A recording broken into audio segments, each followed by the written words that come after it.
Hello বন্ধুরা, শিখা spicy কুকিংয়ে তোমাদের সকলকে স্বাগত জানাই। বন্ধুরা, আজকে আমি খুবই সুস্বাদু একটি রেসিপি নিয়ে চলে এলাম। তা হবে আলু দিয়ে চিকেন কষার রেসিপি। ভাজা মশলা দিয়ে স্পাইসি চিকেন কষার রেসিপিটি এভাবে তোমরা একবার অবশ্যই বানিয়ে খেয়ে দেখতে পারো। তো বন্ধুরা, ভিডিওটি দেখো আমি কীভাবে কী মশলা দিয়ে বানাই।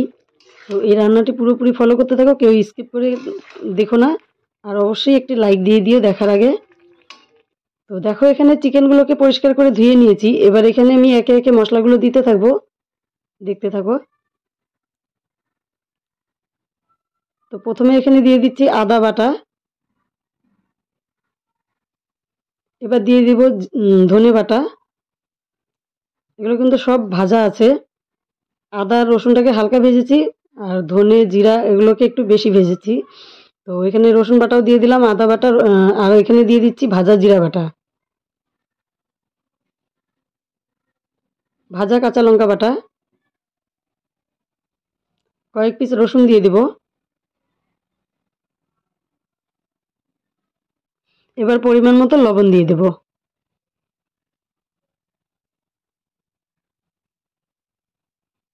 তো লবণ দেওয়া হয়ে গেল, এবার দিয়ে দেব হলুদ গুঁড়ো আর লঙ্কা গুঁড়ো।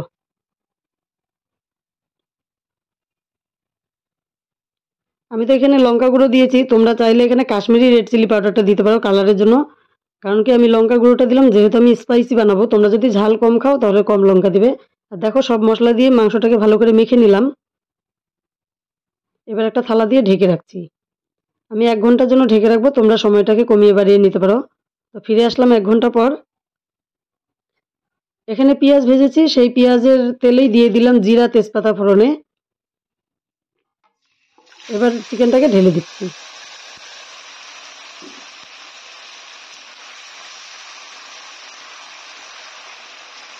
খুব সুন্দর করে নেড়ে চেড়ে কষিয়ে নিতে হবে।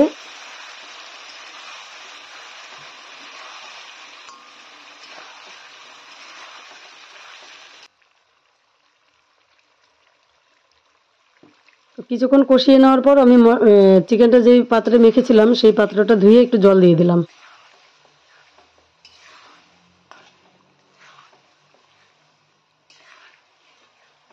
5 থেকে 7 মিনিট কষিয়ে নেওয়ার পরে কিন্তু আমি জলটা দিলাম।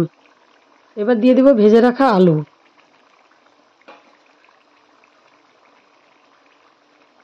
এবার দিয়ে দিলাম ভাজা পেঁয়াজ বাটা, মানে পেঁয়াজের বেরেস্তা করে সেই পেঁয়াজটাকে ভেজে দিয়েছি। একটু শক্ত হয়ে গেছে কারণ কি বেটে রেখেছিলাম।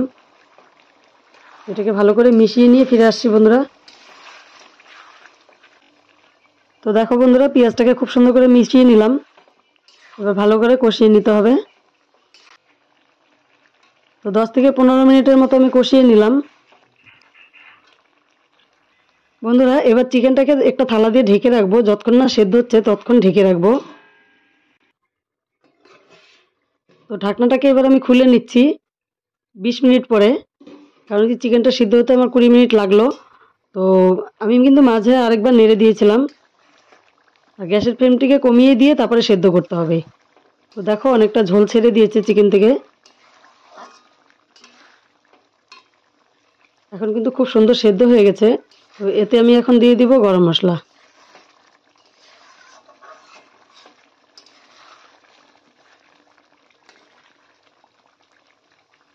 গ্রেভিটা খুব সুন্দর হয়েছে দেখো। এটা ভাত, রুটি, পুরি, পরোটা সব কিছুর সঙ্গেই খাওয়া যাবে। তো দিয়ে দিচ্ছি গরম মশলা। এবার গরম মশলা দেওয়ার পরে আরেকটু নেড়ে চেড়ে দিচ্ছি। আর ঝোলটাও দেখো অনেকটা শুকিয়ে গেছে, যেহেতু গ্যাসের ফ্লেমটাকে এখন আমি বাড়িয়ে দিয়েছি। যেহেতু কষা কষা চিকেনটার বেশি ঝোল থাকলে ভালো লাগে না, কষা কষাই ভালো লাগে। এখন কিন্তু গ্রেভিটা একদম ঠিকঠাক আছে। এবার কিন্তু আমাদের রান্নাটা পুরোপুরি কমপ্লিট। তো বন্ধুরা, এই ভাজা মশলা দিয়ে চিকেন কষার রেসিপিটি দেখে তোমাদের কেমন লাগলো অবশ্যই কমেন্ট করে জানাবে। আর ভিডিওটি ভালো লাগলে বন্ধুদের সঙ্গে ভিডিওটি শেয়ার করবে। আমার এই পুরোপুরি রেসিপিটি দেখার জন্য তোমাদেরকে জানাই অসংখ্য ধন্যবাদ।